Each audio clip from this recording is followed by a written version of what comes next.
AG.AL and Dragon Esports. Yeah, by 2 points. Yeah, by 2 points. It's just crazy stuff. I thought that, the point disparity would be a bit more, especially since last game, AG.AL was eliminated a little bit earlier, but no, they're still very much both in the red zone. Now, coming into this one, I think we've got 2 more maps to go. Things are getting hot. Things are looking very, very scary for these teams. And meanwhile, for teams who are at the top, a little bit more, I would say, safe in terms of their points. Boulevard United over at 10th. So Hotshot Esports, AG.AL, Dragons Esports, could be anyone's game. Yeah, true. Boulevard, though, in 10th place is quite shaky here with only 13 points discrepancy between Hotshot. But Hotshot is not playing, so maybe the rivalry is between AG.AL and Dragons. And right now we are in Nexterra. Whether or not these teams that we have mentioned could actually improve here, because anything can happen in the world of Free Fire. As you can see, Lost has managed to actually gain 2 elimination points. I believe they are fighting against Team Falcons right around Rustown. So we just have to see. General has been eliminated by Pina. That was just the recent thing that we could see in our match. But sadly, Falcons, they had to sacrifice 2 of their members on towards Team Lost. Meanwhile, Lost, you can see that empty Sexy, very sexy here, has managed to revive those who has fallen. 2 for 2. Fair enough, but the fight's not done. Pina will be the next one to fall. Kill. Paone today has been really sharp, very adept, very aware. And I think for him in particular, in terms of eliminations, in terms of being able to play that first contact play, I think because the players of Lost are just so individually brilliant, they're allowed to just really roam around away from each other. They're allowed to take up space alone and without really worrying or needing too much support for their teammates. And if push comes to shove, the rotations that come through have been great. All right. You can see on the kill feed, we see on the Olympus, we see Rainbow 7 and Dragons as well. Currently in Twin Towers, you can see that Rainbow 7, Twin Bridge, I'm sorry, is slowly getting one by one members of Team Dragons. The MENA team is now being chased away. Seafox is under fire, had to pull down the glue wall. Yase, in the meantime, trying to find space for him to escape. Seafox has been found by Deya with the XMA, but Joker on Yasser! Oh no! That is for Dragon Esports. They have been eliminated by Rainbow 7 on 12th place. And this is just music to AG.AL's ears to be able to just really solidify their lead and leave DRG with the back foot here. I mean, there is that solace knowing that there is that one more map, but there is that question as well. How far can AG.AL go this map? How big will the lead be? And how much damage can they do here? Because AG.AL has proven to us time and time again, they can do incredible damage to other teams. They can farm those kills as well. And in terms of rotations, they can be just as aggressive as teams such as Lost, as Falcons, even Pain and RRQ. Yeah, again, a solace here for AG.AL as Dragons has been eliminated with 0 points. Meanwhile, Deya again trying to add points for Rainbow 7. A little bit slow on towards Zairu here. Manages to actually take a glue wall down. However, Noki and Adam was caught off guard, entering Intellect Center into the mouth of the remaining members of Rainbow 7. With that said, R7 right now on fire with 6 elimination points. R7 seems to get hot very, very early in the game, and it's really devastating if you allow them to really take the momentum. As Boulevard United will be the one to struggle, faced up against this team that is super hot right now. Currently at 10th, Boulevard United has had the best of games, but they are currently trying to see whether or not they can come to the top. They want to challenge R7, but they aren't in the best position to do so. They are in a disadvantage in terms of positioning as well, trying to play together as a team. And off angle could be huge here, but Wasana not able to land that crucial shot. R7 maintaining their ground. They opt to fall back just a little bit to provide space between them and Buriram. However, Buriram calculating the position of their team members, trying to circle around this Intellect Center. However, to no avail. Rainbow has fallen back. Buriram is doing the same thing as well. Meanwhile, for Pain Gaming, looks like some shots were upon them. However, they, again, similar to our teams in Intellect Center, has to reroute their journey back towards, I believe this is Deca Square, with the pink flowers on the ground. And on deck elsewhere, from what I can see, there's no one there, so it is safe for Pain Gaming to try to reset and regroup. A lot of movement. Onyx already very happy from Topia. Just chilling there. I think this is just side by side with another team as well. I believe it's Red Hawks over in the same vicinity here. But most of all, I think most teams just don't really want to take these early fights. Everyone's starting to be, nope, spoke too soon there. Red Hawks and Onyx finally committing to this fight. But the same thing could be said about Virtus.pro and RRQ, with RRQ taking the more aggressive approach, taking up so much space already, rushing forward, extending it. But RRQ undeterred, they have a player all the way in the backside to play this long-range support as well. Nice shot onto Benjum, but not enough to take him down. So for the time being, RRQ, VP happy to play a little bit more passive and just play together as Team Diamond. Ate a lot of damage here, but this is a sign for Abai to just rush forward. Not enough to get the knockdown. He rushes through, gets more damage onto a Diamond, but still not enough to get the shot. Some nades thrown out. Blue wall set up to set them up for success as well. And the rest of VP, they're saying, no, not today, dog. We are just skedaddling out of here. But Boon Jim not able to run away with this life. The same could be said by Exposy and Diamond as well. Because we have Pain Gaming here as well, trying to join in on that fight. Abai is chasing right now. Gets another point to his name. And RQ with 3, happy with that. And saying, okay, let's not pursue this. Pain, you can have that slot. Nice push by RRQ, forcing Virtus.pro to flee back towards Deca Square where Pain Gaming reside. Now inside RRQ and Pain Gaming is at it together near Deca Square. You can see from the southern side of the map, lasers are being pointed out by both Pain Gaming and RRQ. And the update from the new zone, you can see that it encompasses Zipway, boxing gym, as well as a little bit of mud side. Meanwhile, RRQ dudes, who has been decimated by Pain Gaming. However, there is a small trade by RRQ as well by taking down Motovia. So some long-range pickoffs as well through that kill feed. Right, as players are coming back into the game, no problem for Pain at least to bring Motovia back in here. But this other side is still very, very aggressive, with Lost coming into the fray as well, getting 2 members of RRQ. RRQ here is scary because they are a team that's sandwiched between both Pain and Lost. These are 2 very, very strong teams. Kiba and Dudes, I think they're separating here. Dudes going for a longer a little longer rotation away. Means that Lost is going to try and find their way to just really dwindle down those numbers. Knows that Kiba is close. Every point is so precious. But RQ changed the trajectory of everything. A double kill already happening. Kiba playing a bit of a ring around the rosy. Jump shots about here, but Lost this time were ready to receive.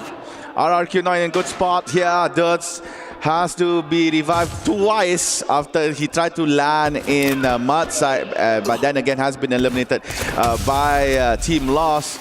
So for RRQ, they really need to re-strategize. And look, talking about RRQ, now Mal is in a predicament. Whether or not should he fight Pain Gaming Peter or should he try to fall back? But it looks like the first option is the one he chosen, and he has fallen. 6 points here for Pain Gaming with Motovia and Peter still alive. Pain Gaming prolongs the fight, prolongs their survivability. Without that, I mean, Pain Gaming, despite being on the back foot, less bodies to work with, they're still as aggressive.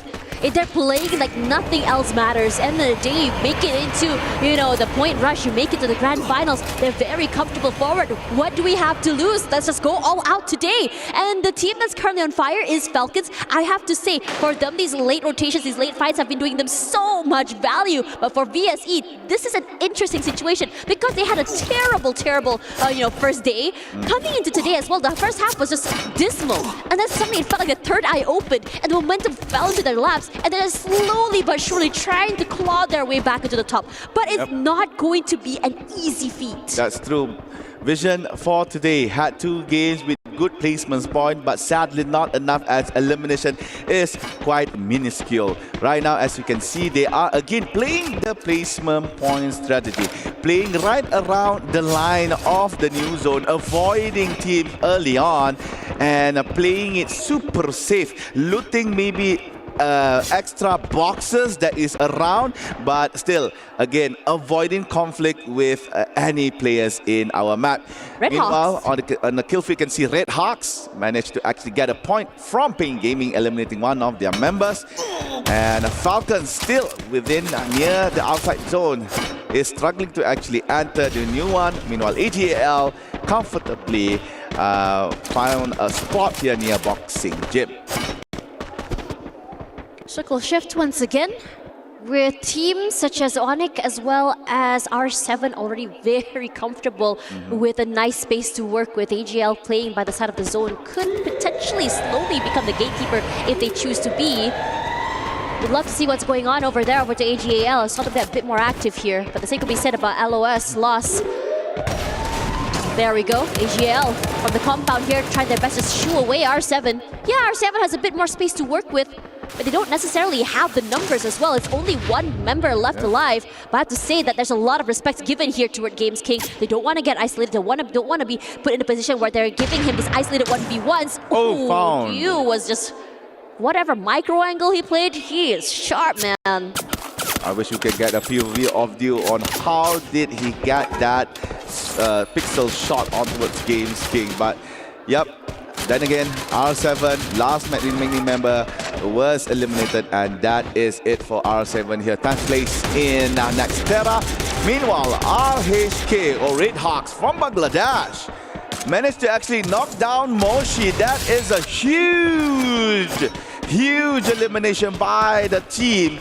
And Red Hawks really needs the point right now, as they are quite far from the 12th spot zone. I believe around 14 points. So they really need to do a lot of work. Maybe aiming for a booyah this time around, as they are still yet to get that achievement. Meanwhile, Buriram finds solace or finds safety in the arsenal nearby. However, there is as well Onyx Olympus. Meanwhile, Pain Gaming is yet to enter our new zone. Oh, Gus goes down. That's a nasty shot to Gus. It's a very painful place to be in as well. Gate kept out of the zone with so much pressure coming toward you. Knocked down already here toward by the play zone, but Lost take this as a situation where they can go a bit more aggressive and just really rally to take this space away. They're stuck in a corner here with VSE running for their lives. They're separated away at least 3-1, but with Red Hawks rushing forward, they're trying to see whether or not they can win this fight. You have Pain also coming through, but Motovea somehow knocks himself down, and that is an unlucky situation. The same could be said about Noda X as well. What is going on here? Pain Gaming out, but the fight still continues as Blade tries to find that nice opportunistic angle, weaving in and out of that chrono zone. Finds nothing quite yet, but VSE, they're playing this angle to perfection. Whoever that had encroached their space is the one to pay the blood fee. Red Hawks jumps in to try to execute Team Vision system, but suddenly they are the ones being hunted down. On the other side of the map, it looks like Lost and Falcon face off against each other. It's going to be 3v3. Kiroro running low has to be knocked here. Pina really needs to get out from his own glue wall, trying to save Kiroro. Meanwhile, General and Ranu. Oh no, Ranu! Oh, Ranone. Sadly could not survive, and that is it for Lost Limit. Surviving member for Falcons will try his best to continue the journey of the Green Hawks. But now AG.AL might deny entry for Limit. Honestly, I have to say, for Lost just got boxed in. It's just an unfortunate situation. And AG.AL, it felt like as soon as DRG were knocked out, they were like, yes, this is our gold opportunity. They felt really good. They're just aggressive right now. They have 5 eliminations. They're already here, all the way toward the 4th circle. Limit tries to rush through. He's still very much alive. I'm surprised that he's able to break it. In fact, getting a pick-off onto Cypher somehow. But that's not more they can do that, because Mal is not going to deny him that situation. Falcons eliminated at 6, but still, the rest of RQ very happy with this news. They're on a rampage. Meanwhile, Onyx, together with a Vision System and also Buriram, all in one tight spot near Mudside. AG.AL has a lot of real estate to play with.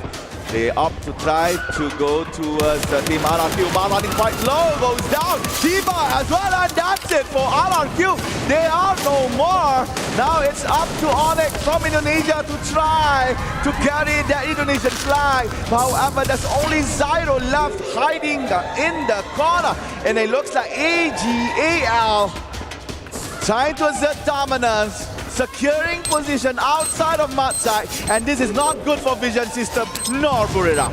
You gotta stop them. This is illegal. How do you just walk up and shoot someone in the face without anything? Just so fearless right now. They've taken up so much space off that circle as well. Yeah, the circle is shifting, but if anyone tries to rotate out of the building, you know that AG.AL, will be ready to receive. VSE moving in tandem with the zone, and this is smart. They have put themselves so much cover to be able to rotate. Buriram United, the same thing as well. Zyro, the only surviving member of Onyx here. What are you gonna do? I think AG.AL want to go on a hunt. I think they probably have a bit of idea where Zyro might be, but Zyro, he's being very sneaky right now. One wrong peek, and I'm pretty sure one member will fall from AG.AL here, but the fights on the other end is starting to get hot. Yeah, the glue wall that is standing in front of Zyro won't be there for so long as it might melt. Yep, there you go. Zyro has no more glue wall. AG.AL instantly goes for that lone Indonesian, trapping him in the corner. And for AG.AL, this is a pinnacle moment for them, as this could be the game that could secure down the point rush. Managed to find Zyro. That is 8 for AG.AL. Onyx now on 4th place. We are left with Vision System, AG.AL and Buriram. All three of them are quite far apart against each other, but Hugh has AWM, has the long-range weapon to work with, and they are controlling Buriram. Honestly, Buriram United has a nice area of hell protection as well, but AG.AL is also making it life hell for VSE right now because they're sandwiched between the two different areas. You hide on one end, you're gonna meet with another team here, but the zone is not particularly in favor of AG.AL. They gotta move right now. Out there in the open, they take a more aggressive approach. They want to rush forward to VSE, and I think VSE knows they're preparing themselves with the utilities, with the heals, with everything else in that kitchen sink. But AG.AL really taking their time here, understanding their predicaments. Yeah, Vision System right now is actually being pinned between two Thailand teams, Buriram and AG.AL. Will the Mexican team, representative from the Latin American region, survive this war? Trying to throw some utility on towards AG.AL and also some towards Buriram. Lots of blue melters has been put down by Vision System. This allowing AG.AL to stand behind cover, but from behind, Buriram putting down bullets, causing a member from Team Vision to be eliminated. Moshi gets the kill on towards Andre. Dio spot cheek, and she goes down. Cypher enters the fray, and they took down Vision one by one, and Latam is no more. It's now between Tai and Tai. AG.AL and Buriram. Who will get this booyah? Buriram tries to go for the execution. AG.AL on top. Cypher running quite low, and Cypher goes down. Paras could not provide the backup from the side. Paras has been blocked by their own teammates. Gluo. You goes down, normal sniper, but get high. Turns for it, and now Joanna tries to work as much as he could to try to save his teammate, but he goes down as well. But Paras goes down. Now it's only up to Chinoy. Would he be able to take down Buriram? It's gonna be 1v2. It's gonna be a golden clutch for Chinoy. I'm sorry, 1v3. Chinoy facing us Moshi, but here comes Joanna. Here comes Get High, and there you go. Chinoy goes down. No one is alive for you. Buriram, second booyah, EWC 25. Buriram United really need this pick-me-up. They were very quiet this last few games here. But say quiet or not, they were a team that are quietly collecting points, still making their way up to the top 8 right now, at least on the overall rankings. They look good, they're aggressive as heck, but I want to just really give an honorary shout out here to AG.AL. As soon as they heard DRG had fallen, it was as though they were motivated, they were aggressive, they felt confident. Dio had 6 eliminations on his own that game with 12 elims total for AG.AL, and this should really catapult them forward to a more secure placing for that top 12 spot. As I was saying, Buriram is in a shaky spot back in 10th